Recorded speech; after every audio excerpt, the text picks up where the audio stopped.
Democrat suggests a future President AOC could kill political opponents at will? Psycho.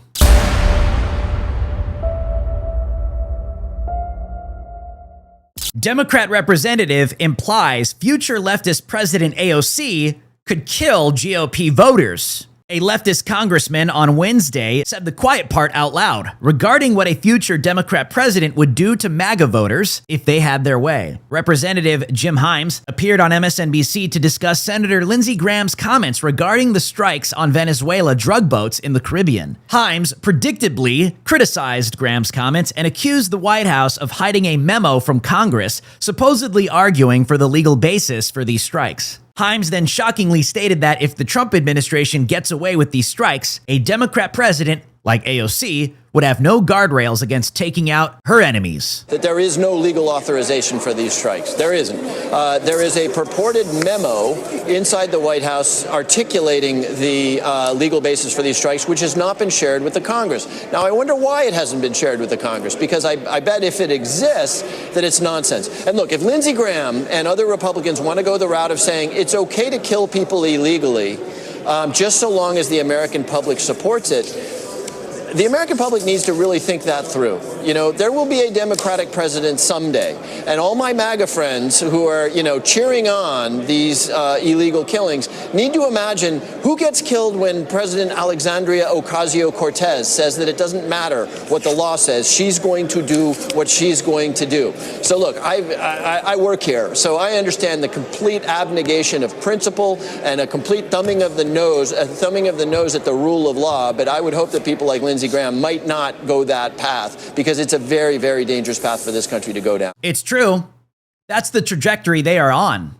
Meaning the Democrat Party is a death cult. They're the real terrorists in the United States of America, the real authoritarians, the real fascists, the ones that are truly oppressive. And we saw this pretty clearly post January 6th, 2021, and we are still unveiling just exactly how disastrous, destructive, and illegal all of their operations were. Hunting down Trump supporters, hunting down Catholics, hunting down parents, Americans, designating them as terrorists over nothing but just false accusations. They've already proven that they're willing to go after their political opponents and take them down with every bit of power that is at their disposal. The future is only going to bring worse. And this guy is not lying. Psychotic, but that is the future. They're coming to kill us all. Speaking of the death cult, horrible left-wing podcaster warns Democrats they better get on board with people celebrating Charlie Kirk's murder. You may recognize the face of this vile person. She is the podcaster who called President Trump's advisor Stephen Miller a Nazi Jew earlier this month. Yes, Jennifer Welch. Now she is back in the news because there is a clip of her circulating on social media where she warns Democrat leaders to get in line with people who celebrated the murder of Charlie Kirk. Charlie Kirk, ma'am? Yeah, him is horrible. Horrible. Charlie Kirk is horrible? Yes, I'm glad he's not here. You're glad he's dead? Yes. Why would you say something like that, ma'am? Because he was horrible on the campuses, the college campuses. Horrible person. You know what? I do the exact same thing. Well, would you be glad if I would die? Maybe. I'd have to think about it. You should be ashamed of yourself. You should be ashamed of yourself. Your friend just said she'd be happy if I died. I think we need to... So listen up, Democratic establishment. You can either jump on board with this shit, or we're coming after you in the same way that we come after MAGA. Period. This is the incitement of violence. All of these leftist deranged maniacs out there, they hear stuff like this. They feel emboldened and justified to take aim at you and pull the trigger. Cancer, acne rosacea, multiple sclerosis, and rheumatoid arthritis are 4 different diseases in 4 different areas of medicine. What if they can all be treated with parasite medication, and that turns out for these diseases to be true? What if I told you that if you had a pet or ate sushi, you are more likely to have parasites? This means that a lot of our ailments that we experience every day are caused not by environmental issues, but by parasites as well. This is something Big Pharma does not want you to know about. I know many of us check off many of these boxes. This is why Purge is offering their new liver cleanse products. For all of you out there that need to clear those toxins out once and for all, PurgeStore.com offers everything you need to cleanse and detox your body. Powerful enzymes and probiotics, 15-day colon cleanse protocols, liver cleanse, and of course, the parasite cleanse. Right now, if you go to PurgeStore.com and use promo code DREW, that's DREW, you will get 20% off your entire order. Use the link in the description below, PurgeStore.com, and support the Gateway Pundit today. The Gateway Pundit is supported by the people, we the people, that is you, the American people. We thank you for your support. Molly Hemingway says, quote, "The base of the Democrat Party really has become angry women." Molly Hemingway, the author, political pundit, and editor of the conservative website The Federalist, recently appeared on Fox News and declared that the base of the Democrat Party is now basically made up of angry women. The shift began before the 2024 election, but since then, it has become much more noticeable. Liberal women, leftist women, particularly white leftist women, have become more vicious and have moved further to the left. They do make up a significant portion of the Democrat base. I mean, this AOC obsession with Riley Gaines, I find it just delicious because it kind of, it reveals the vapidity of AOC when you get right down to it. Well, it's also that the base of the Democrat Party really has become angry women. And women who are angry tend to be very mean to other women who are smarter or prettier or more successful or braver than they are. And that's what we're seeing here. And the most ironic thing out of all of that is that these are the same people that can't even define what is a woman. These are the same people that refuse to give you a definition.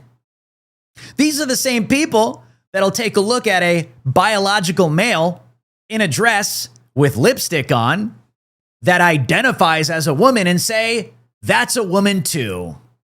These people are psychotic and they belong in a mental institution. Speaking of low IQ women, Kamala Harris gets absolutely grilled and called out for dodging Biden's obvious mental decline in cringe-worthy word salad interview. In yet another painfully awkward public moment, Kamala Harris got absolutely torched during an exclusive interview with ABC's Sarah Ferguson when pressed about Joe Biden's mental decline. The interview, aired Wednesday night, was meant to be a softball promo for Harris's memoir, which ABC hyped as an inside look at the shortest and most consequential presidential campaign in modern history. Laughable. What viewers got instead was a masterclass in liberal denial. Ferguson, to her credit, did not let Harris off the hook, repeatedly pressing her on Biden's refusal to step aside despite his obvious frailties.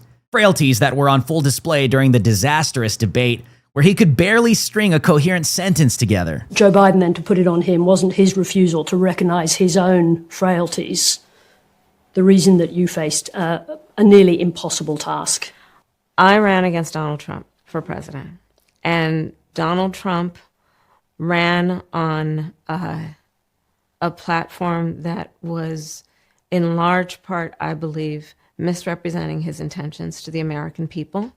I do believe that there are a fair number of people that voted for Donald Trump who believed him when he told them that his first priority on day one is going to be to bring down prices. And he didn't. And you combine that misrepresentation of intention with also what was at play in terms of massive amounts of mis and disinformation. Now, forgive me. And a truncated calendar in terms of the clock. I want to interrupt you because that is a world-class pivot, but it is not the question that I asked you, which is about Joe Biden's failure to recognize his own frailties and what that did to you. The question is about Joe Biden. Are you still reluctant to criticize the former president?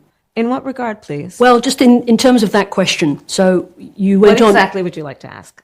Be more specific, if you don't mind. Was it Joe Biden's decision, his failure to recognize his own frailties in that position, that put you in the position that made it almost impossible to win that race? He was not frail as president of the United States. But he had frailties. We all saw the debate. I do believe that Joe Biden had the capacity to be president of the United States, and I have never doubted that he had the capacity to be president of the United States. People like Kamala Harris are not used to being pressed like this, and it shows. The mask came right off when she was called out for her world masterclass pivot. Of course, she squirms. She gets defensive.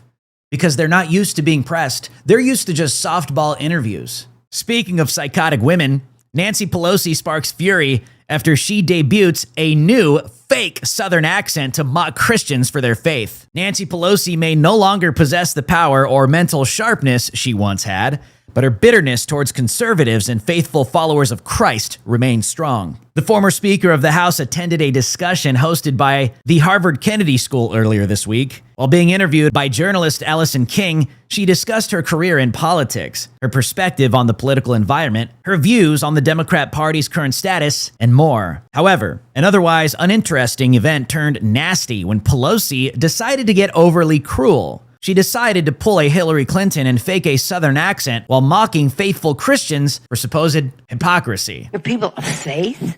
You go to church on Sunday and pray on church on Sunday and pray on people the rest of the week. What is this? What is this? Nancy Pelosi is cooked. Her brain is cooked. Her mind is cooked. Her eyebrows cooked. I think those were cooked a long time ago. And it's interesting to watch somebody like Nancy Pelosi attempt to call faithful Christians hypocrites. Look in the mirror, Nancy. You are most likely the biggest hypocrite in Washington, D.C. to date. Somebody's got to be doing those disgusting, hideous eyebrows. Maybe you don't see them. Maybe you really don't. That would actually make a lot of sense. Somebody with eyebrows like that maybe doesn't look in a mirror. That makes sense. My name is Drew Hernandez for the Gateway Pundit, and you have been on Watch with Drew Hernandez. I'll see you guys on the next one.